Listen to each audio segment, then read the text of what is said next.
As any other OC player does, I love my PP. Pause. But in this video, I kind of want to talk about the bonus PP update. So if anybody doesn't know, bonus PP is basically something that is rewarded to you every time you clear a map, even though if you didn't even get that much PP from it, like as if you FC'd it, if you just cleared a map, you're going to get like extra PP. And this is kind of something to help with the newer players when they play maps and they get performance points that are below 1.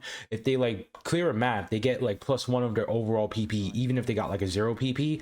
And like it just applies even on to your like higher ranks. If you just clear more maps and you already have like a bunch of PP, you might like see that you get a bonus PP here and there, and that's because of that one extra PP. And it used to be based off maps of 20,000 maps. So if you get like a certain percentage of like 20,000 maps in total, like if you played like 10,000 maps of 20,000 maps, you probably get like 200 bonus PP or something like that. I don't know if it's exponential or not, like the formula to calculate the bonus PP, but you get a max of about 417. So it used to be that you have to do 20,000 maps in total to get all 417.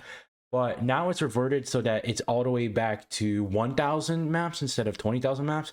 So this basically increases PP overall for a lot of people because that threshold for getting the max amount of bonus PP is a lot lower. And I don't really know if that's a good or bad thing. I guess it goes to the PP inflation overall for players, but it should make most people's PP values go up, assuming they have played more of the game. Me personally, I gained like 20 overall PP from that bonus PP because I already had a lot of bonus PP since I was a person that did a lot of passes and just played a bunch of maps like without FCing them. Like that's kind of what I did used to be, and I could just kind of got a little bit of bonus PP. Maybe some people get a lot, some people get a less, but yeah, that's pretty much what the bonus PP thing is, and I kind of just want to talk about that. On the topic of PP, I also want to talk about something about just 1k PP. So this is something that I was thinking about earlier when I was just like working, and I was kind of thinking, you know, 1000 PP isn't feeling as special as it used to be, because if you go in the OC game subreddit and you just scroll it through, you're eventually going to see like a 1000 PP play score post, and you're going to be like, whatever, man, it's a 1000 PP. Everyone and their mom gets that shit, right? But a couple years ago, when motherfuckers wasn't even getting 1000 PP anyways until Vaxay got the 1k,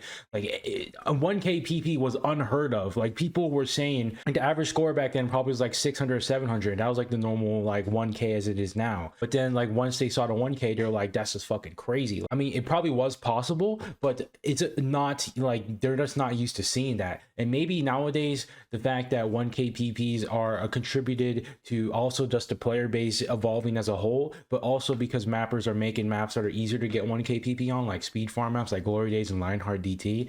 And maybe these are the factors that are like inflating the amount of 1ks in the game right now. But back then it wasn't that many 1ks, and I kind of just want to talk about what could happen in the future. So right now 2000 PP is not exactly something that is like heard of. Like nobody has a 2000 PP. I guess the closest to a 2000 is 1700 on Sidetrack Day right now, but that's probably going to get nerfed in the future rework because motherfuckers don't like flowing speed. But that could be the new 1k PP as it is now in the future, like 5 years later, where everyone is getting a 2000 PP. Maybe Emmerich just wakes up in his like warm up and he goes sets a 2k. Like that's just what he does. Like maybe that's what's gonna happen in like the next 5 years. And you know, that'll be kind of a weird future, like just imagining where the 2000 PP in the next era is basically the 1000 PP now, and people are just gonna be used to seeing 2000 PP. But I also just want to say that just because everyone is used to seeing these 1000 PP score posts and stuff, and that it seems like it's not special anymore, I just want to say 1000 PP in a game like Osu, which requires a lot of precision and reaction time and just fast fingers and an overall mechanical and raw skill, it's still impressive as fuck to get a 1000 PP. I don't think that's something that's not very obvious, but it's extremely impressive to get 1000 PP. If you see anyone with 1000 PP in their top plays, you're gonna have some aura of respect around them because you're gonna be like, this guy is pretty good at the game. But it just seems like everyone getting PP dampens that overall value of that achievement. But I just want to say that it's still impressive, extremely impressive.